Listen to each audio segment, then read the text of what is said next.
The Millionaire fired his 68-year-old secretary for being old-fashioned. During the surprise audit, a blue folder changed his fate.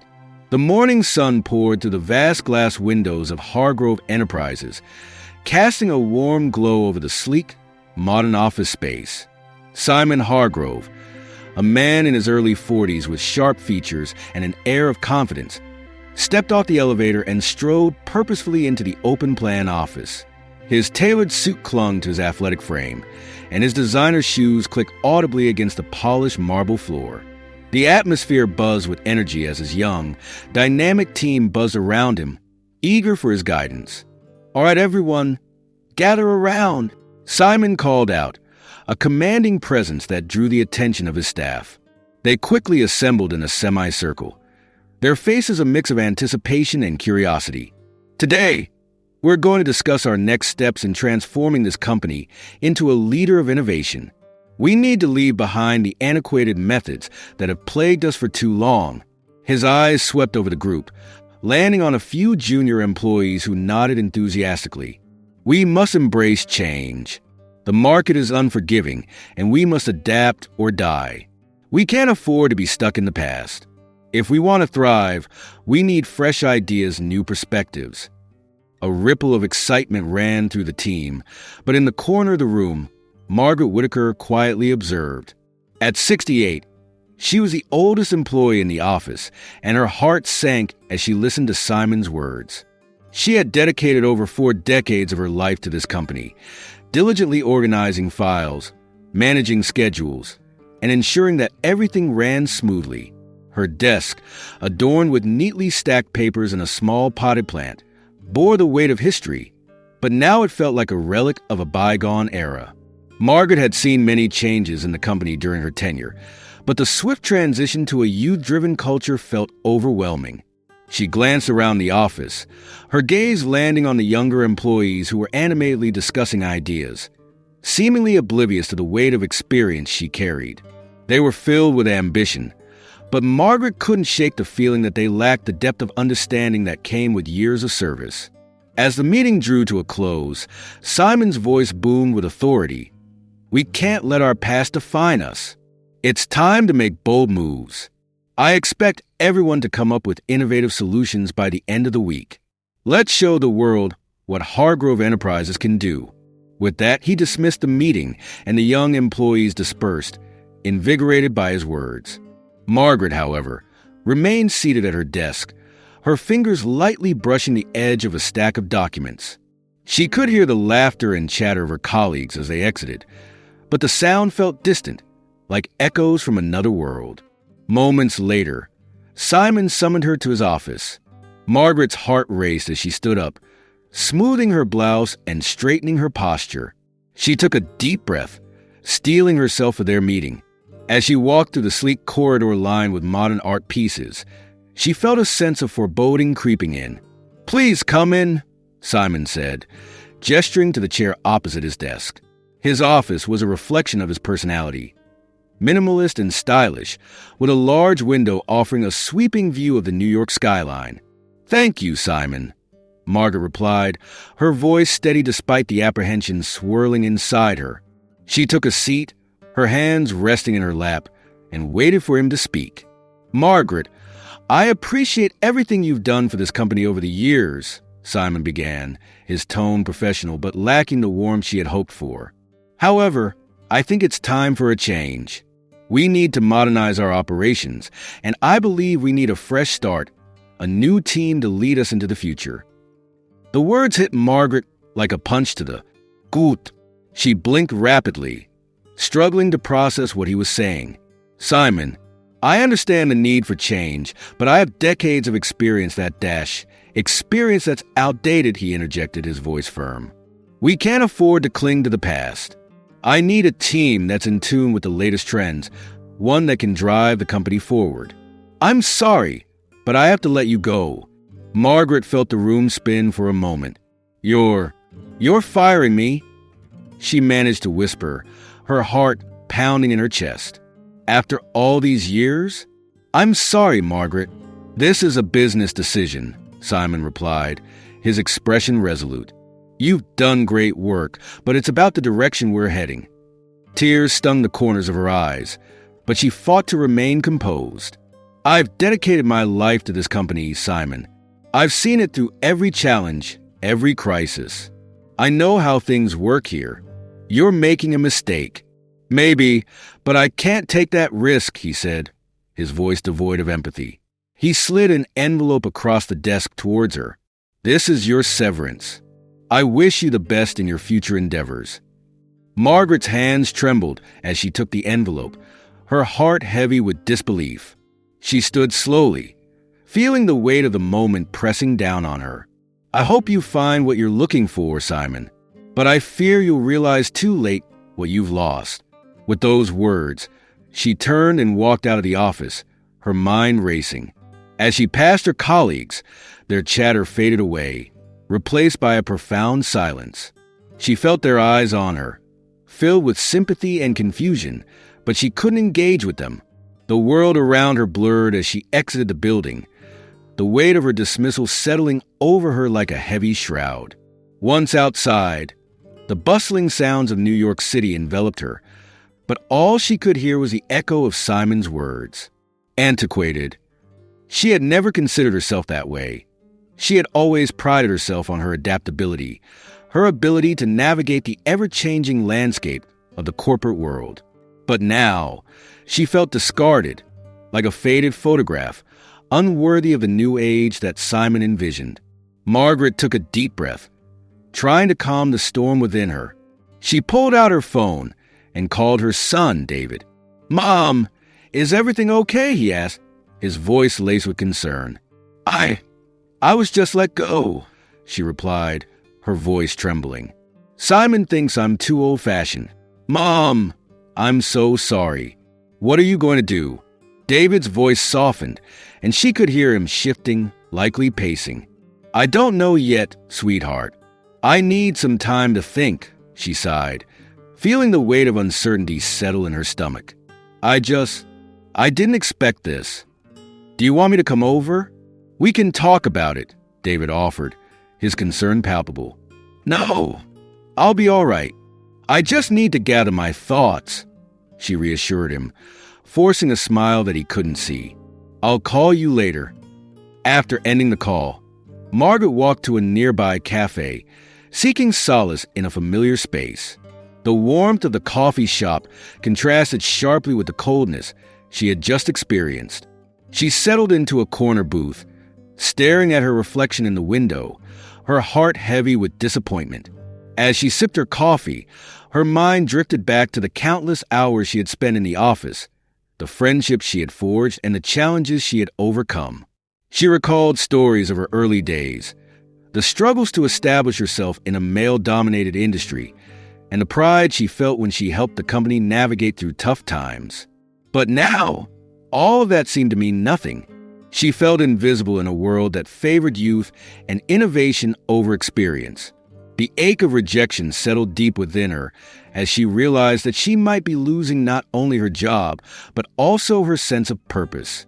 With a sigh, she opened her purse and pulled out a small notebook, a habit she had kept for years. She began to jot down her thoughts, a way to process the whirlwind of emotions swirling inside her. "What now?" she wrote, underlining it multiple times. As she sat there, the cafe buzzing with life around her, she knew she had to find a way to reclaim her narrative. The world might be changing, but she had a lifetime of experience and wisdom that could not simply be cast aside. She would find her place again, even if it meant redefining her role in this new landscape. In that moment, amidst the clinking of cups and laughter of patrons, Margaret resolved to fight for her future, to prove that age could be an asset rather than a liability.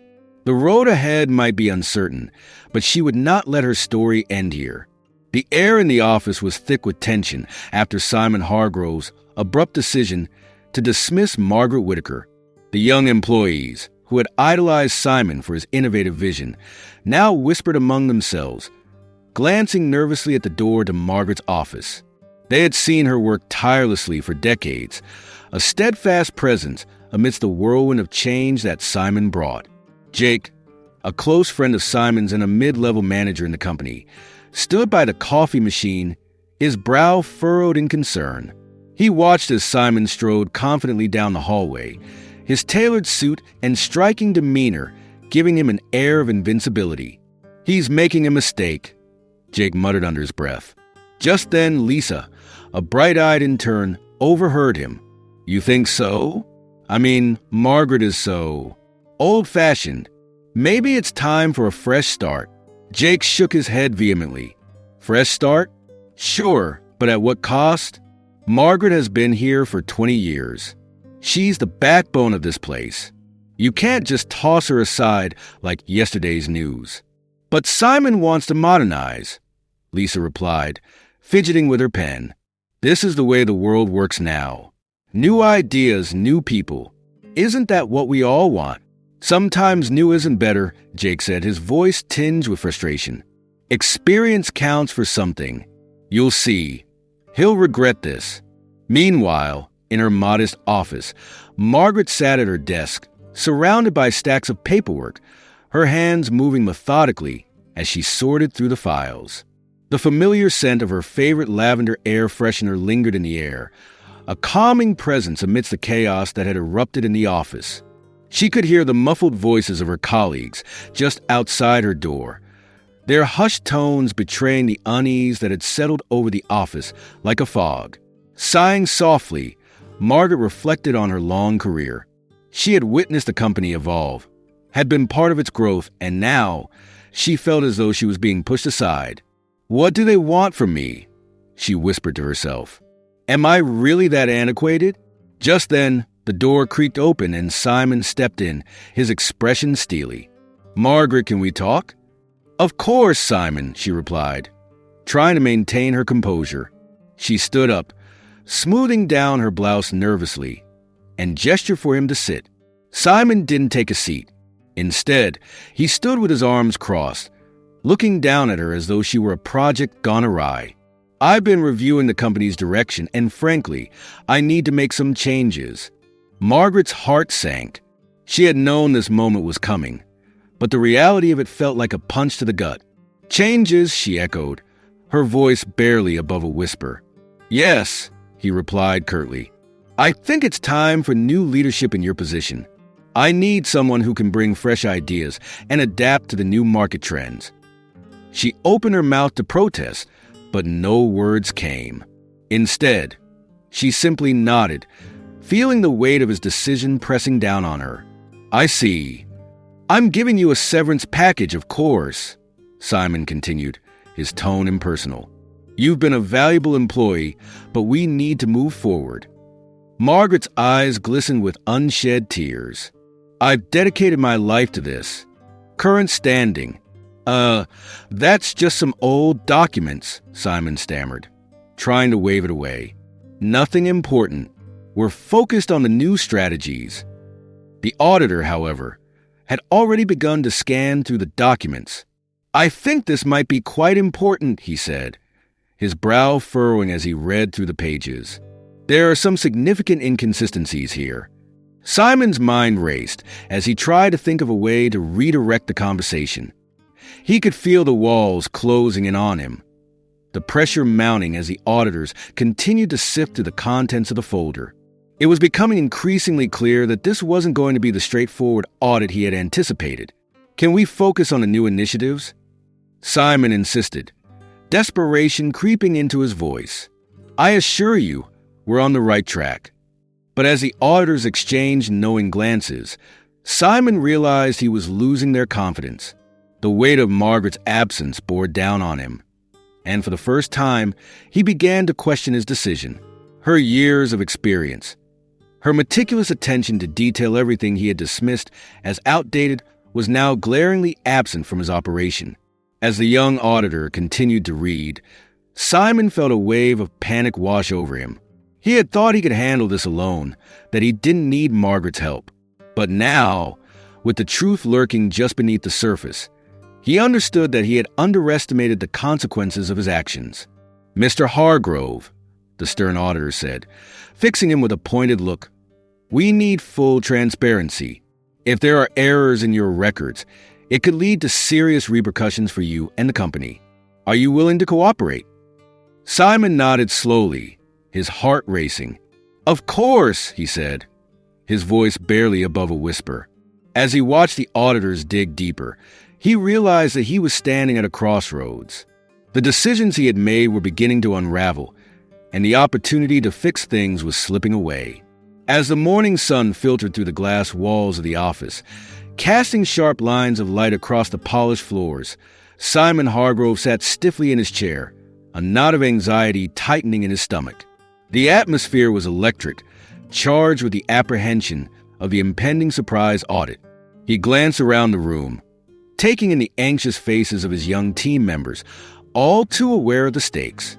They were huddled in small groups, whispering among themselves, their eyes flickering towards Simon as if gauging his mood. "Today is the day, folks," he announced, trying to project confidence. "We need to show them that innovation is at the heart of what we do here. We can't let traditional methods hold us back." He paced the room, his mind racing.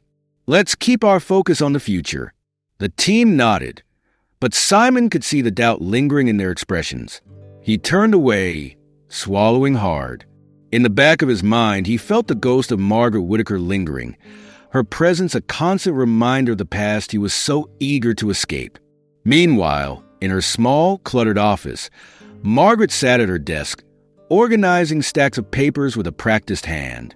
The faint sound of Simon's voice drifted through the door, and she couldn't help but overhear snippets of his motivational speech. The words innovation and modernization were repeated like a mantra, and Margaret felt a pang of sadness. She had dedicated her life to this company, watching it grow from a small startup to a formidable player in the industry. Yet, here she was, being deemed antiquated by a man young enough to be her grandson. With a sigh, she looked around her office, filled with decades of memories, and felt the weight of her impending unemployment. She had always believed that experience was invaluable, that it brought wisdom and stability. But in Simon's world, the rapid pace of change seemed to overshadow everything she had worked for. Her thoughts were interrupted when a knock on the door announced Simon's arrival. He entered, his expression cold and determined. "Margaret, can we talk?" he said, his voice lacking its usual warmth. "Of course, Simon," she replied, straightening in her chair, her heart sinking. She knew this meeting was not going to end well. Once inside his office, the door closed behind him. Simon wasted no time. "Margaret, I think it's time we part ways," he said bluntly, leaning against his desk, arms crossed. "Your methods are outdated. We need to embrace new ideas and approaches if we want to survive in this market." Margaret's heart dropped. "I understand that change is necessary, Simon, but I believe experience is just as important," she said, her voice steady despite the turmoil inside her. Simon shook his head, his eyes narrowing. "I'm sorry, but this is the direction the company is heading. It's nothing personal. It's just business." "Nothing personal?" she echoed, feeling a swell of emotion. "I've dedicated my life to this company. I've seen it through thick and thin. You're throwing away decades of experience because you want to feel modern." "Margaret, it's not about you. It's about the future of the company. We can't afford to be held back by the past," he insisted, the impatience creeping into his voice. With a quiver in her voice, she replied, "You may find that the past holds the keys to the future, Simon. I've saved this company before. I could do it again." "Not in the way I need you to," he shot back, pulling out an envelope and handing it to her. "Here's your severance. I wish you the best." Margaret took the envelope, her hands trembling. She looked up at him, searching for some semblance of compassion, but all she saw was steely determination.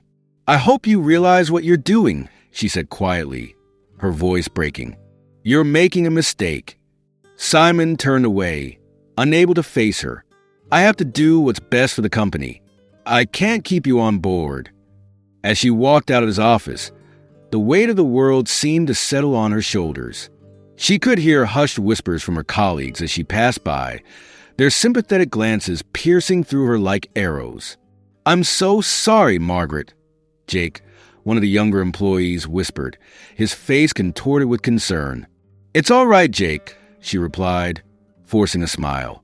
"I'll be fine." But deep down, she felt anything but fine. Back in his office, Simon tried to shake off the guilt gnawing at him.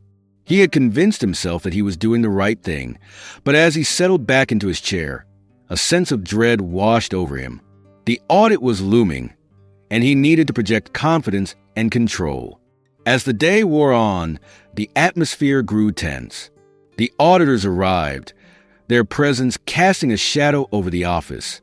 Dressed in crisp suits, they carried briefcases filled with documents and an air of authority that made Simon's heart race. He gathered his team in the conference room, trying to maintain a facade of calm. "All right, everyone, let's show them what we've got," he said, forcing a smile. "We're a modern company with a vision. They'll see that." But as the auditors began their inquiries, Simon's confidence began to waver. They asked probing questions about finances, operations, and internal processes, and he found himself struggling to answer them convincingly. "Can you explain the discrepancies in last quarter's reports?" one of the auditors asked, a skeptical eyebrow raised. Simon felt the heat rise to his cheeks. "We're in the middle of restructuring our reporting methods to streamline efficiency. There may have been some minor errors, but nothing of concern," he replied, his voice lacking conviction. The auditor narrowed his eyes, clearly unconvinced. "We'll need to see all relevant documentation. It's crucial to ensure compliance." As the audit continued, Simon felt increasingly cornered. His attempts to deflect attention to his innovative strategies fell flat, and he could sense the auditors growing impatient. Then, just as he thought things couldn't get worse, one of the auditors casually opened a drawer in his desk and pulled out a bright blue folder. "What's this?" the auditor asked, flipping it open. Simon's heart dropped. That's just some old documents," he stammered, but it was too late. The auditor had already begun to sift through the contents, his expression shifting from curiosity to disbelief. "Mr. Hargrove, these documents indicate some serious irregularities in the accounting practices," he said, his voice firm. "We're going to need to investigate this further." Panic surged through Simon as he watched the auditor examine the papers. His mind raced back to the conversations he had overheard from Margaret about ethics and integrity. He had dismissed her words as relics of an outdated mindset, but now they echoed ominously in his thoughts. "Wait a minute," Simon said, his voice rising in desperation. "Those documents are irrelevant to our current practices. We're moving forward with a new model." The auditor looked up, unimpressed. "You're not understanding the gravity of this situation, Mr. Hargrove. These inconsistencies could point to potential fraud, and we have a responsibility to report any findings to the authorities." Simon felt a chill run down his spine. He was losing control, and he could sense that the walls were closing in around him. With every passing moment, he realized that his reckless decisions had put everything he had worked for at risk. The company he had wanted to revolutionize was now on the brink of disaster, and he was the one steering it toward the edge. The atmosphere in the room turned suffocating, the silence thick with tension. Simon's heart raced as he watched the auditors exchange glances, their expressions grim. He felt the blood drain from his face, and for the first time, uncertainty clawed at him. What had he done? He could no longer dismiss the nagging feeling that he had not only failed Margaret, but had also jeopardized the future of the company he claimed to care so much about. As the auditors continued their investigation, Simon knew he had to confront the consequences of his actions before it was too late. As the auditor's presence loomed like a storm cloud over the office, Simon Hargrove felt the weight of his decisions pressing down on him. The atmosphere was thick with tension, and the usual buzz of chatter had been replaced by a suffocating silence as employees whispered about the impending audit.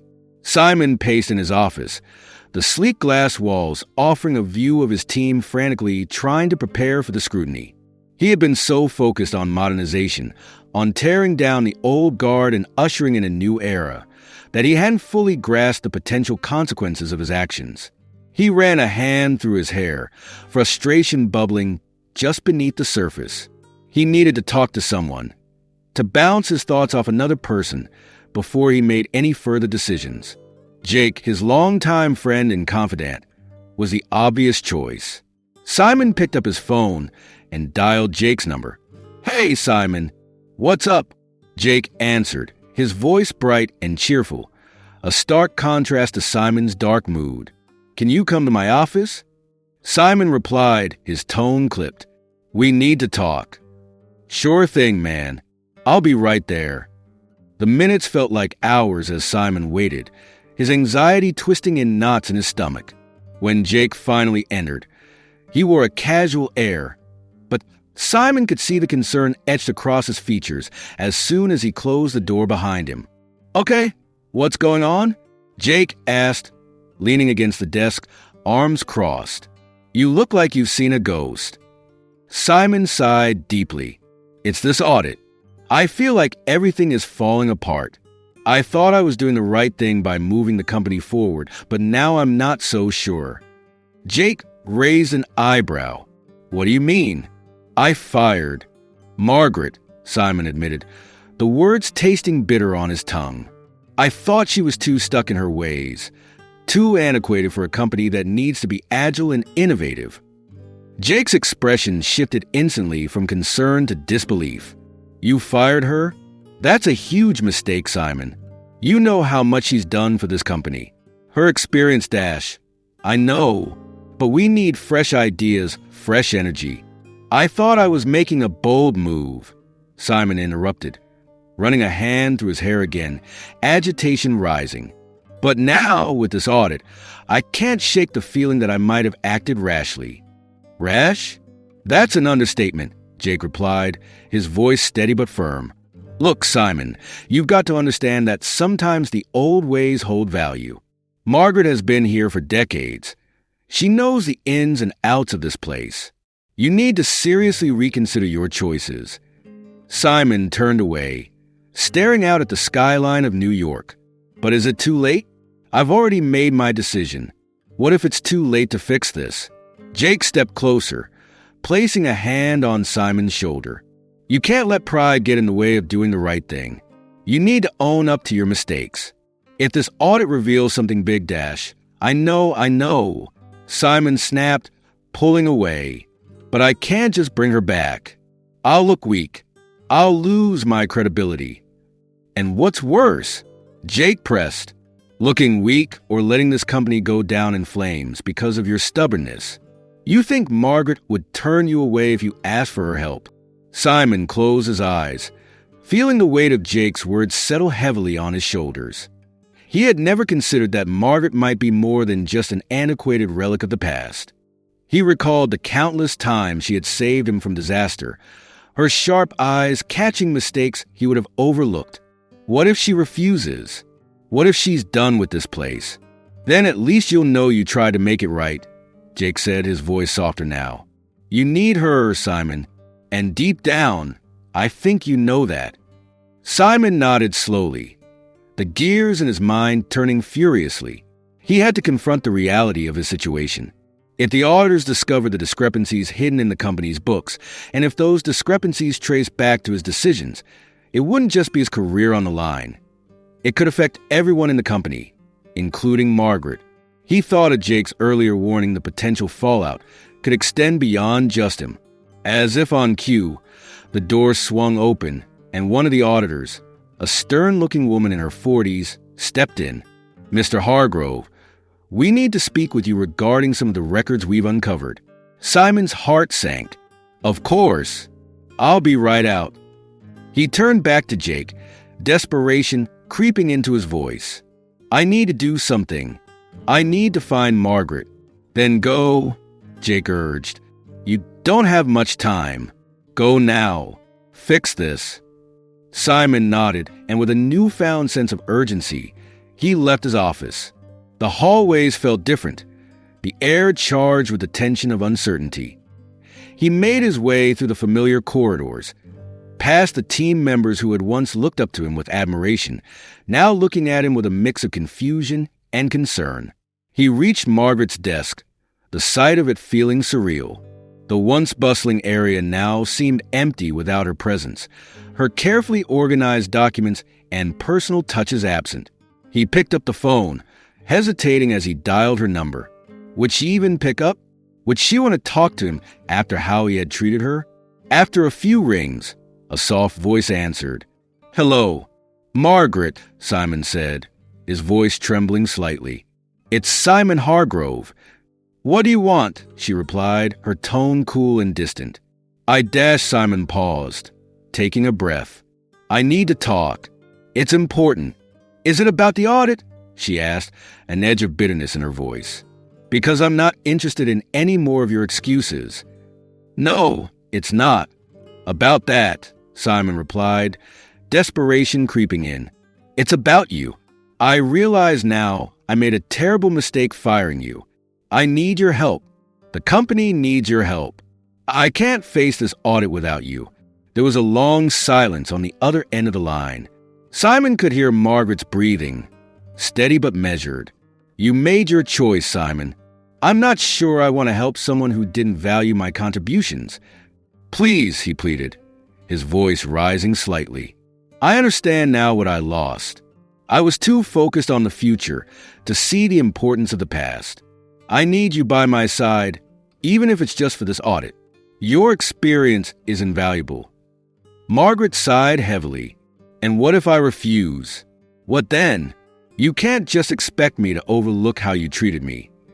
"I understand," Simon said, his heart racing. "But this is bigger than both of us. If the auditors find discrepancies and I'm implicated, it won't just hurt me. It could hurt everyone, including you. I can't let that happen." Margaret hesitated, the silence stretching between them like a chasm. "You really think I can help turn this around?" "I believe you can," he replied earnestly. "You've saved this company before. You have a unique understanding of it that I don't." "All right," she said finally, her voice softer but still guarded. "I'll think about it. But don't expect me to just jump back in without some serious changes in how you operate." "Thank you," he breathed, relief flooding through him. "I'll do whatever it takes to make it right. Just, please come back." As Simon hung up the phone, a mix of anxiety and hope coursed through him. He knew he had a long way to go in proving his worth, both to Margaret and to the auditors. But for the first time in days, he felt he had taken a step in the right direction. The looming audit was still ahead, but now he had a chance to confront it with the right ally by his side. Simon sat in his sleek, modern office, the city skyline glistening through the floor-to-ceiling windows. The morning sun cast a warm glow on his polished desk, but he felt anything but warm inside. The weight of the decision he had made to fire Margaret Whitaker, his longtime secretary, pressed heavily on him. It had seemed so straightforward at the time. She was antiquated, a relic of a bygone era. But now, with the impending audit looming, doubt gnawed at him. He picked up his phone, staring at it as if it held the answers to his anguish. Meanwhile, Margaret was at home, her modest little apartment filled with mementos of a life well-lived, framed photographs of her family, knickknacks collected over the years, and a small potted plant that thrived under her care. She sat at the kitchen table, her hands wrapped around a steaming cup of tea, staring blankly at the wall. The demotion had hit her hard. Not just the loss of her job, but the way it had been delivered cold and impersonal. "Mom, are you okay?" David, her son, asked as he entered the kitchen. He was in his late 30s, tall and athletic, with a look of concern etched on his face. David had always been the protective one, and now was no different. "I'm fine, dear," Margaret replied, her voice lacking its usual warmth. "Just trying to figure things out." "Fine? You've spent the last few days looking like you've lost your best friend," he said, leaning against the counter. "That man should never have treated you that way. You've dedicated decades to that company. It was his decision, not mine. I'm just antiquated, I suppose." She sighed, her gaze drifting back to the window, watching as the world outside bustled with life. Maybe it's time for me to step aside and let the new generation take charge. David frowned, crossing his arms. Mom, you're not antiquated. You're experienced, and that's invaluable. You taught me that integrity and hard work matter more than trends. Don't let him make you feel otherwise. But what do I do now? She asked, her voice cracking. I'm not sure I have the energy to start over again. Let's not jump to conclusions. We'll figure something out together, David reassured her, though he felt the weight of uncertainty in his own heart. But first, let's focus on you. How about a little trip? Get away from this place for a while. Margaret smiled weakly, appreciating her son's attempt to lift her spirits. Maybe, but I need to think about things. I can't keep relying on you. As David prepared to leave for work, Margaret turned her attention back to her phone, glancing at the missed calls and messages from her colleagues. She hadn't the heart to respond. The thought of facing them, of answering their questions about the sudden dismissal, felt overwhelming. Across the city, Simon paced in his office, the tension in his shoulders becoming unbearable. He rubbed his temples, wishing he could shake off the anxiety that had settled in since the moment he'd let Margaret go. He picked up his phone again, staring at the screen as if it held the answers to redeem him. Finally, he dialed her number, his heart racing at the thought of hearing her voice again. The phone rang, and after a few moments, it went to voicemail. Margaret, it's Simon. I know you probably don't want to hear from me, but I'd like to talk. Please call me back when you can. He hung up, frustration boiling inside him. What am I doing? He muttered, running a hand through his hair. He was on the verge of making a reckless decision, but something held him back. He thought back to his conversations with Margaret about ethics in business, about how every decision had consequences. Would reaching out be the right move, or would it just make things worse? Later that day, Margaret was sitting on her couch, scrolling through her phone, when she finally saw Simon's message. Her heart raced, a mixture of emotions swirling within her. She could feel the anger bubbling up again, anger at Simon for his impulsive decision, and at herself for feeling a flicker of hope. She tossed her phone aside, her mind racing with thoughts of the past. Mom, you've been quiet all day. What's going on? David asked as he entered the room. Simon called, she said, her voice barely above a whisper. What did he want? David's interest peaked. Did he apologize? No, it was just a message. He wants to talk. Margaret felt a knot form in her stomach. Part of her was curious, but another part felt like he had no right to reach out after what he'd done. Maybe you should talk to him, Mom. You deserve to hear him out, David suggested, sitting beside her. I don't know, David. What's there to say? He made his choice, and I have to live with it, she replied, looking away. I just feel so discarded. Sometimes people make mistakes. Maybe he realizes that now. David pressed, hoping to encourage her. You have every right to stand up for yourself, but that doesn't mean you have to close the door completely. Margaret considered this, her heart heavy with indecision. I just don't want to be hurt again. I've given so much of my life to that company. Then don't go back to that life, go back on your terms. If you decide to do it at all, David said, gently nudging her. You've always been the strong one. Don't let his actions dictate your worth. Margaret sighed deeply, grasping the weight of her son's words.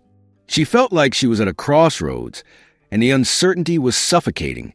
Later that evening, Simon found himself staring out his office window again, the vibrant lights of the city flickering to life as dusk settled in. He picked up his phone once more, this time scrolling through his contacts until he found Margaret's name. He hesitated, the fear of rejection gnawing at him, but he couldn't shake the feeling that he needed to reach out. He dialed her number again, and this time, the ringtone was muffled in his ear as he waited, his heart pounding. Hello. Margaret's voice came through, cool and distant. Margaret, it's Simon, he said, his voice unsteady. I know you don't want to talk to me, and I don't blame you. but I need to explain myself. What's there to explain, Simon? You made your decision. I don't think I have anything to say to you, she replied, her tone clipped. I understand, but I need you to know that I was wrong. I was so focused on modernizing the company that I didn't see the value in your experience. His voice faltered as he tried to gather his thoughts. Simon, I appreciate the sentiment, but it doesn't change what happened. I feel like you threw me away like garbage, Margaret interrupted, her voice trembling with emotion. I didn't mean it like that, Simon pleaded. I was misguided. I see that now. The audit is coming up, and I realize how much I need your help. I was hoping we could talk about it. Margaret paused, taken aback by his vulnerability. Help? After how you treated me. You think I'd just jump back into that mess? Please just meet with me, Simon urged, desperation creeping into his voice. I want to make things right. I need to understand how you managed things so well for so many years. I want to learn from you.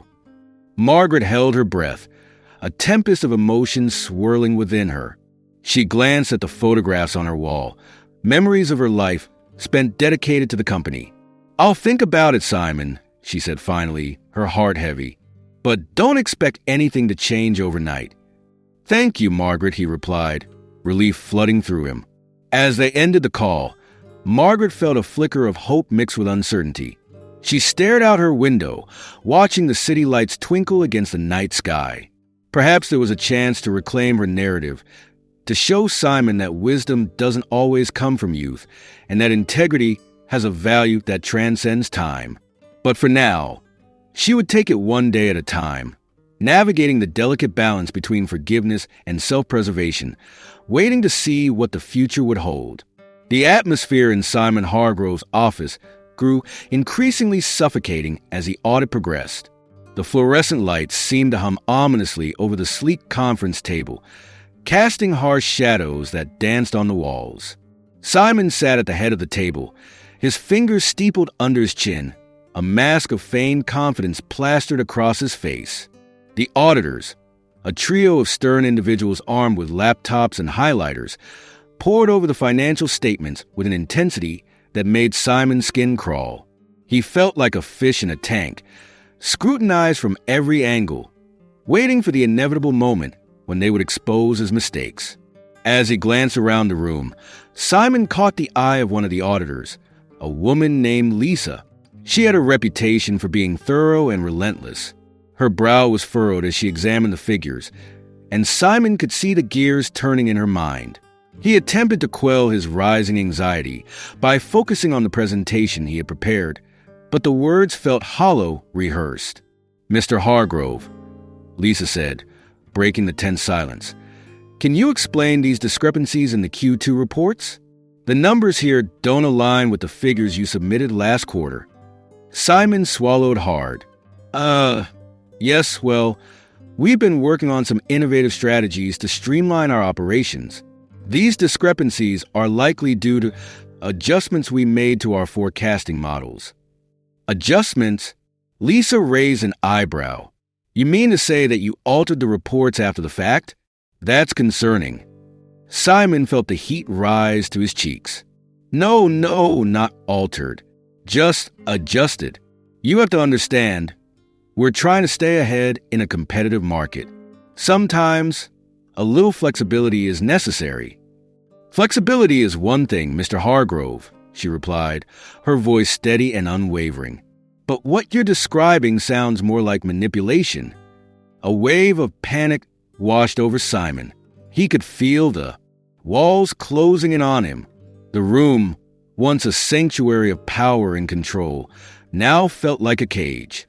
He glanced at Jake, his friend and assistant, who sat across the table, his expression a mix of concern and disbelief. Jake had warned him about the importance of transparency, yet here Simon was, teetering on the edge of a precipice of his own making. Let's not jump to conclusions here, Simon interjected, desperate to regain control. What we need to focus on is our growth strategy moving forward. I have a solid plan that will ensure we not only meet but exceed our targets. Lisa's gaze remained unyielding. With all due respect, Mr. Hargrove, if your foundation is built on shaky numbers, your entire plan is at risk of collapse. We need to establish the integrity of your financials before we can discuss future strategies. Simon clenched his jaw. I assure you, the company is on solid ground. I just need time to present the bigger picture. The tension in the room thickened, and Simon could sense the auditors exchanging glances, their doubt palpable. The weight of his decisions bore down on him like a leaden anchor. In this moment of vulnerability, he recalled a conversation he had once shared with Margaret, the secretary he had so callously dismissed. She had always emphasized the importance of integrity in business, recounting stories of how the company had weathered storms because of steadfast principles.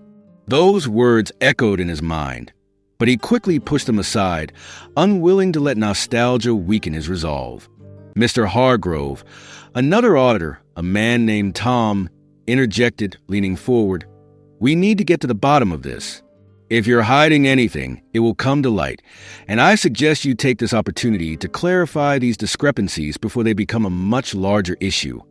Simon's heart raced as he felt the walls closing in. I assure you, there's nothing to hide, he said, his voice wavering slightly. We're simply navigating some transitional phases in our approach. Tom shook his head, his expression hardening. This isn't just about you anymore. If there are inconsistencies in the financials, it affects everyone, your employees, your stakeholders. You're playing a dangerous game, and it's not just your career on the line. The reality of Tom's words hit Simon like a punch to the gut. He had been so consumed with his vision for the future that he had overlooked the foundations that had built the company. The values that Margaret had instilled in him, honesty, responsibility, integrity, were the very things he was now neglecting. Feeling the weight of the moment, Simon glanced again at Jake, who gave him a small nod of encouragement. It was a reminder that he was not alone in this fight.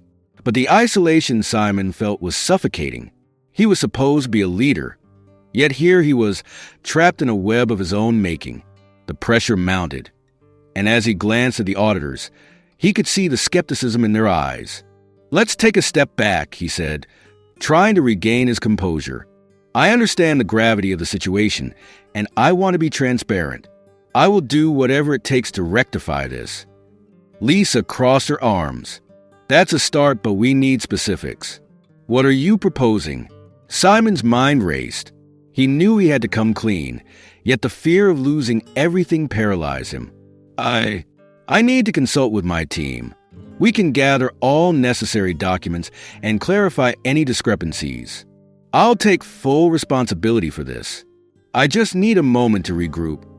The auditors exchanged looks, and Lisa nodded slowly. We'll allow you some time, but understand this is a temporary reprieve. If you're hiding something, we will find out, and the consequences will be severe. After they left the room, Simon slumped back in his chair, his heart pounding in his chest. I can't believe this is happening, he muttered to himself, running a hand through his hair in frustration. Jake leaned forward, concern etched on his face. You need to come clean, Simon. Hiding this will only make things worse. You have to think about the people who are counting on you. Simon sighed deeply, staring out the window at the bustling streets of New York below. I know, Jake, but I'm scared. Scared of losing everything I've worked for. I thought I could drive this company into the future without looking back. I thought I didn't need anyone. You do need people, Simon, Jake insisted gently. You need Margaret. She's the one who knows this company inside and out. You may have pushed her away, but she's still there, and she can help you. A flicker of hope ignited in Simon's chest, mixed with the weight of regret. Jake was right. Margaret had been a cornerstone of the company for decades. Her experience could provide the insight he desperately needed to navigate this crisis. Maybe I should reach out to her, Simon said, his voice barely a whisper. But what if she doesn't want to help me? You won't know until you try, Jake replied, placing a reassuring hand on Simon's shoulder. You need to show her that you're willing to change. This is your chance to make things right. Simon nodded slowly, the gears in his mind turning. The realization that he had misjudged Margaret, that he had underestimated her value, was a bitter pill to swallow. But he knew he had to take action. The stakes were too high, not just for him, but for everyone involved. With a renewed sense of purpose, Simon resolved to reach out to her, to confront his mistakes and seek her guidance. As the weight of his position pressed down on him, he understood that leadership was not just about driving forward. It was about acknowledging the past and learning from it. The path ahead was uncertain, but he knew that with Margaret's help, he could find his way back to the principles that had once made the company thrive. "Let's do this," Simon said, determination hardening his voice. "I'll make the call." Simon sat at his desk, the tension palpable in the air as the auditor scoured through the company's financial records. The fluorescent lights above buzzed softly, but his mind was racing. He couldn't shake the feeling that the walls were closing in on him. As he absently flipped through the pages of a report, he caught sight of a framed photo of Margaret Whitaker, the secretary he had so callously dismissed just days earlier.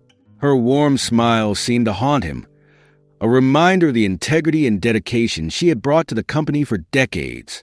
With a deep breath, Simon pushed aside the anxiety that gnawed at him and resolved that he needed to understand more about Margaret's contributions to the company.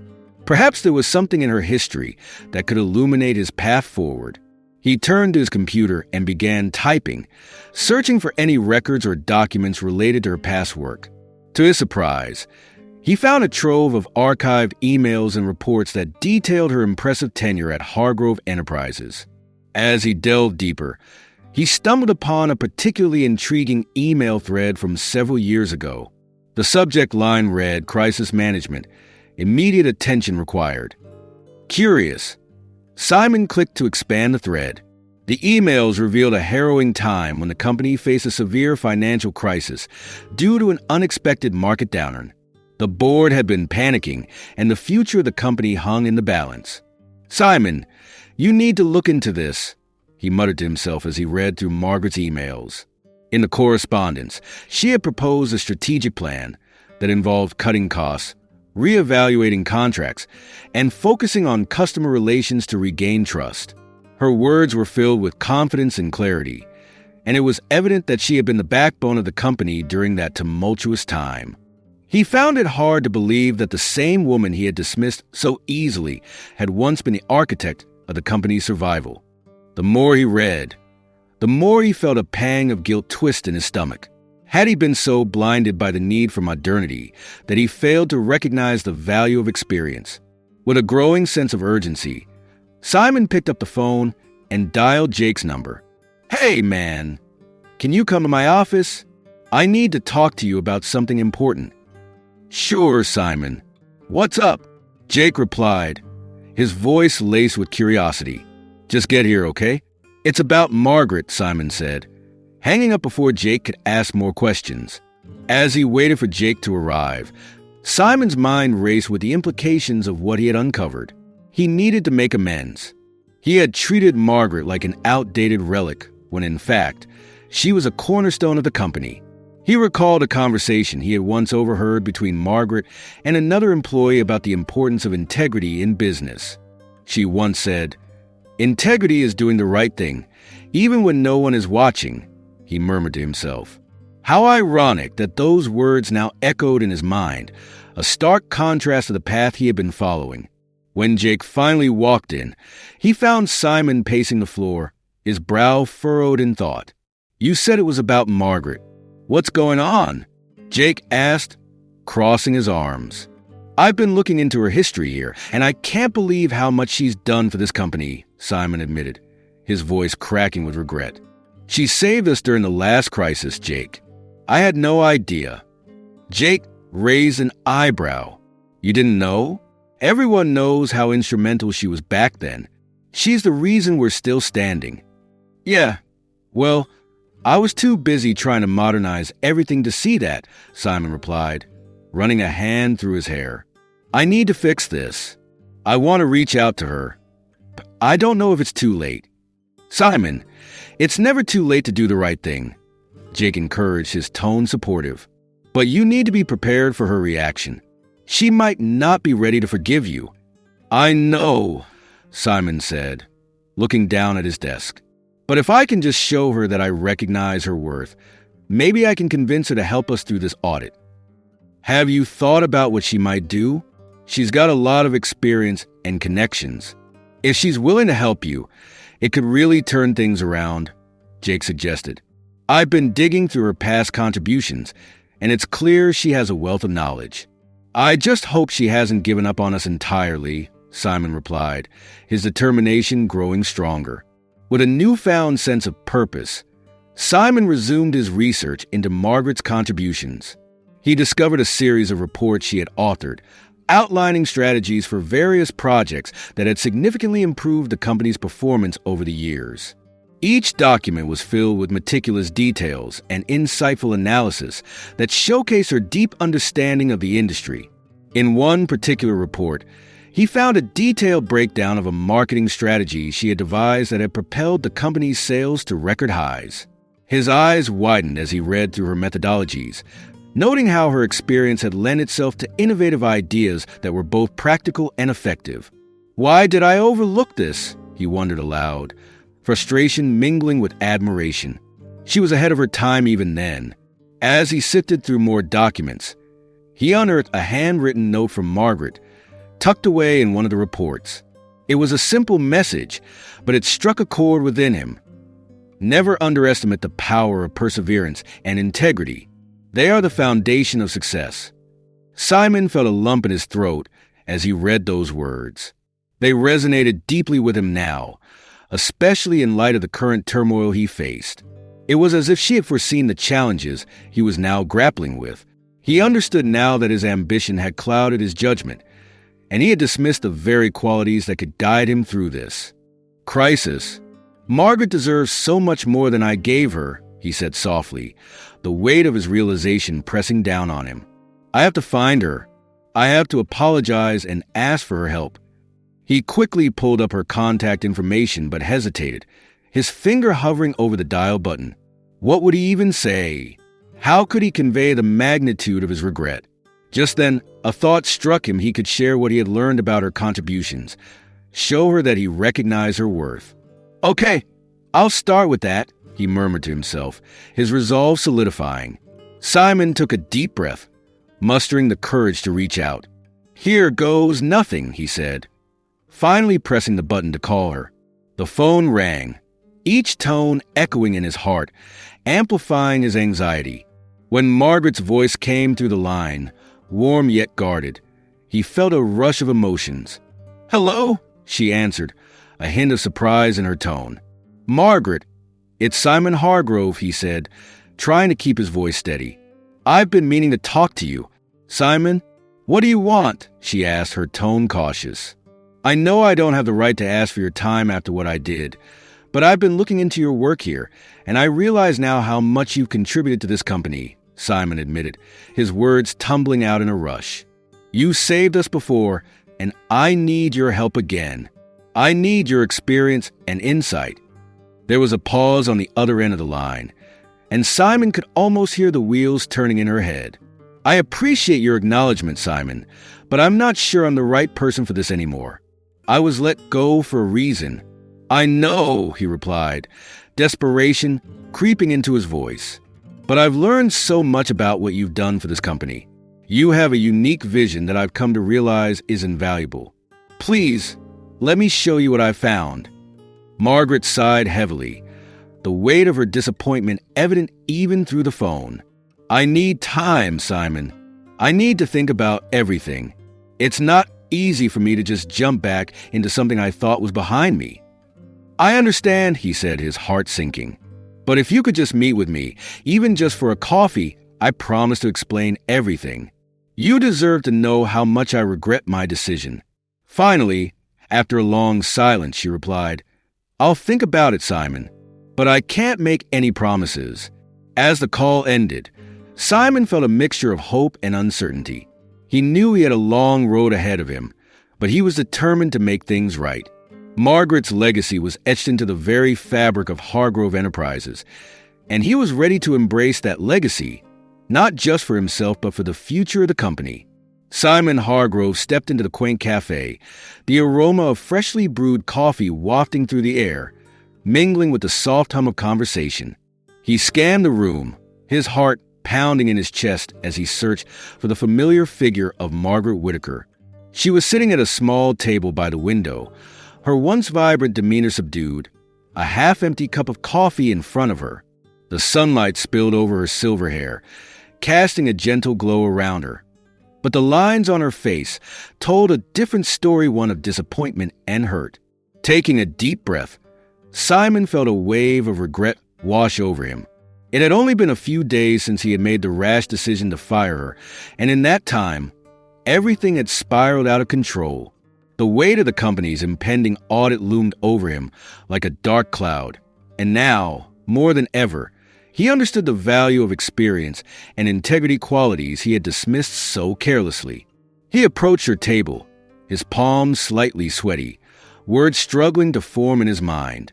As he got closer, Margaret looked up, her expression a mixture of surprise and guardedness. "Mr. Hargrove," she said coolly, setting her spoon down with a soft clink against the ceramic. "What brings you here?" "Margaret," he started, his voice faltering slightly. I wanted to talk. If you could spare a moment." She raised an eyebrow, the skepticism evident in her gaze. "I'm not sure there's much left to say, Simon. You made your decision clear when you handed me that letter." "I know," he replied, his tone earnest. "And I regret it. I was wrong to think that a fresh start meant forgetting the past. I realize now how much I need your expertise and experience, especially with the audit coming up." Margaret leaned back in her chair, crossing her arms. "You expect me to just come back after how you treated me? After how you dismissed my years of service?" Her voice was steady, but he could hear the underlying hurt. "I understand that I hurt you, and I can't take that back," Simon said, running a hand through his hair in frustration. "But I need you. The company needs you. We're facing serious issues that I don't know how to handle. I thought I could modernize everything, but I see now that I was blind to the value of what we had. I need your guidance." She studied him for a moment, her expression softening slightly as she considered his words. "You're in over your head, aren't you?" Simon nodded, feeling exposed. "Yes, I am. I thought I could lead this company into a new era, but I've realized that I can't do it alone. I need people like you by my side, people who understand what it takes to build something that lasts." Margaret sighed, the tension in her shoulders easing just a bit. "And what do you propose, Simon? You want me back, but trust doesn't come easily, especially after what happened." "I'm willing to do whatever it takes to earn that trust back," he replied earnestly. "I want to offer you a role as a consultant. Your experience is invaluable, and I believe you can help me navigate this audit and the mess we're in. I'll make sure you're recognized for your contributions." She raised an eyebrow again, intrigued but still skeptical. "A consultant? You think I'd just waltz back in after being shown the door? You have a lot of nerve, Simon." "I know," he admitted, his voice steady. "But I'm asking for a chance not just for me, but for the company we both care about. You've done so much for this place, and I see that now. I want to learn from you." Margaret paused, the weight of his words hanging in the air. She glanced out the window, her mind racing back to the years she had spent at the company, the countless late nights, the challenges she had helped overcome, the loyalty she had shown despite the ups and downs. She turned back to Simon, her heart conflicted. "What if I say no? What if I refuse to help you? Then I'll have to face the consequences alone," Simon said. "But I truly hope you won't. I need you, Margaret. I need your wisdom and your perspective. I don't want to repeat the mistakes of the past, and I can't do it without your guidance." Margaret's gaze softened slightly as she saw the sincerity in his eyes. She could sense the desperation in his voice, the realization that he had underestimated her value. "You really think you can change, don't you?" "I have to," he replied, his voice almost a whisper. "For the company, for everyone who depends on it." I realize that success isn't just about profits and innovation. It's about integrity and collaboration. I want to be a leader who earns respect, not just fear." Margaret took a deep breath, the memories flooding her mind. She thought of the times she had worked late into the night to save the company from a crisis, the pride she felt when her efforts paid off. "You know, you might not be the only one who needs to change," she said slowly. "I've spent years fighting for what I believe in, but I've also held on to my own biases about the younger generation. Maybe there's something to learn on both sides." Simon nodded, grateful for her willingness to consider it. "So, will you help me? Not just to fix this audit, but to help me reshape the company into what it can be." Margaret hesitated, weighing her options. "I need time to think about it, Simon. It's not just about you or me. It's about the entire team and what we stand for." "Take all the time you need," he replied, feeling a flicker of hope. "I'm willing to wait. I just want the chance to prove that I can do better both for myself and for the people who work here." With a small sigh, Margaret looked out the window again, contemplating the crossroads before her. She could feel the weight of the decision pressing down on her, but she also felt a flicker of excitement. Maybe, just maybe, there was a chance to create something better together. "All right," she finally said, her voice steady. "I'll consider your offer, but it won't be easy. I won't tolerate any more dismissals or disrespect." "I wouldn't expect anything less," Simon said, a smile breaking through his anxious expression. "Thank you, Margaret. You won't regret this." As they sat together, a sense of understanding began to bridge the gap between their differing generations. They both had so much to learn from each other, and in that moment, it felt like the first step toward redemption had been taken. As the day of the final audit dawned, the atmosphere at Hargrove Enterprises was thick with tension. Simon Hargrove stood in front of the conference room mirror, adjusting his tie and practicing a smile that felt increasingly forced. He had only hours left to redeem himself from the chaos that had ensued since the unexpected audit had been announced. The weight of the past few weeks hung heavily on his shoulders, but today he had a Plan A plan that included Margaret Whitaker. As he entered the conference room, the long table was surrounded by stern-faced auditors, their laptops open and ready to dive into the company's financial records. Simon took a deep breath, summoning every ounce of confidence he could muster. Just as he was about to begin, the door swung open, and in walked Margaret, carrying her signature blue folder. The moment he saw her, his heart raced. "Margaret," he said, trying to sound calm, "thank you for coming." She nodded but didn't meet his eyes. "I didn't have much choice, did I? This is my old workplace after all." Her voice was steady, but Simon could sense the underlying hurt. "Listen," Simon began. "I know I made a mistake. I should never have dismissed you the way I did. I was caught up in this idea of modernizing the company, and I let my arrogance cloud my judgment." Margaret's expression didn't change. "You're not the first to think that youth equals progress, Simon. But sometimes, experience is the greatest asset a company can have." He swallowed hard, feeling the burn of her words. "I need you today. I need your experience. I'm not asking for forgiveness, but I'm asking for your help. I want to face this audit honestly. I'm ready to admit to my mistakes, but I can't do it alone." Margaret crossed her arms, contemplating his plea. "And why should I help you? You made it clear how you felt about me and my antiquated ways." "Because I finally understand the value of what you brought to this company," he replied, sincerity pouring from each word. "You saved this company before, and I foolishly pushed you away. If you can help me now, we can make it right together." The room was silent as the auditors exchanged glances, clearly intrigued by the unfolding drama. Margaret felt a mix of emotions: betrayal, pain, but also a flicker of hope. Perhaps this was her chance to show Simon and herself that integrity and collaboration could lead to real change. "All right," she said finally, her voice low but firm. "I'll help you, but this isn't just about you saving your job. It's about doing what's right for the company, for the employees, and for my own dignity. Simon nodded, relief flooding through him. Thank you, Margaret. I promise I won't let you down again. He gestured towards the table where the auditors were now, watching them intently. As they settled into their seats, Simon took a deep breath. Ladies and gentlemen, he began, his voice steady, I want to start this meeting with full transparency. I've made mistakes, and I have been careless in my management practices. I am here to take responsibility for those actions. The auditors shifted in their seats, seemingly surprised by his candor.